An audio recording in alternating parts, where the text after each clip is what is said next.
Hello student, good morning of all of you. Today we start our new lesson electricity in physics. आज हम physics का जो हमारा नया लेसन है इलेक्ट्रिसिटी उसके बारे में डिस्कस करेंगे.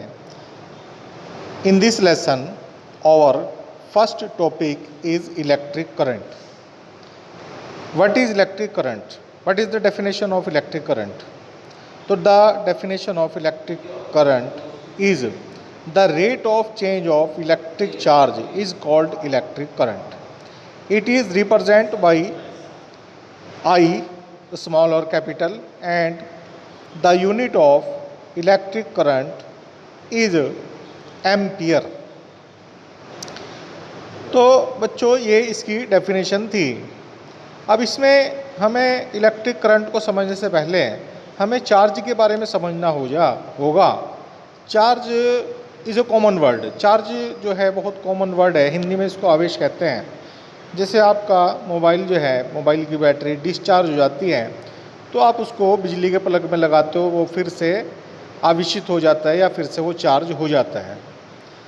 तो चार्ज के बारे में आपने अपने जूनियर क्लासेस में पढ़ा है कि जैसे हम कंघे को सूखे बालों से रगड़ते हैं और उसके बाद उसके पास हम कंघे के पास हम कागज़ के छोटे छोटे टुकड़ों को लेकर के आते हैं तो भी कागज़ के टुकड़े उस पर चिपक जाते हैं. तो कहने का अर्थ है, इट मीन्स कि कंघा जो है वह चार्ज हो जाता है या उस पर एक चार्ज आ जाता है. You know that there are two types of charge, number one positive charge और नंबर वन नेगेटिव चार्ज. तो आप चार्ज के बारे में समझ गए होंगे और उसके बाद हमने आपको इलेक्ट्रिक करंट की डेफिनेशन बता दी है. फार्मूला इसका है I equal to Q upon T. I intensity current, Q charge और T टाइम. ये इसका फार्मूला है. अब हम यहाँ से इसका यूनिट निकाल सकते हैं. चार्ज का यूनिट है कूलम और टाइम का यूनिट है सेकंड. तो जो हमारा करंट का यूनिट है वह होगा कूलम पर सेकंड और एम्पियर. तो ये हमारा एम्पियर इसका यूनिट होगा. अब हम एम्पियर की भी डेफिनेशन किस प्रकार से दे सकते हैं, तो हम इस फार्मूले से ही एम्पियर की डेफिनेशन दे सकते हैं. सबसे पहले हमको फार्मूला लिखना होगा I equal to Q upon T. In this formula we put T equal to 1 second, Q equal to 1 coulomb, then I equal to 1 ampere.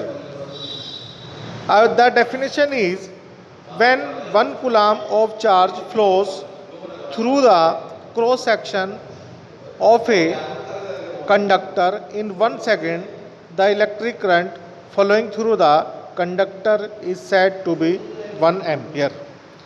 इसका मतलब क्या है, एक बार मैं आपको समझा देता हूँ कि यदि t 1 सेकेंड है और Q 1 कूलम है तब I 1 एम्पियर होगा. Thank you.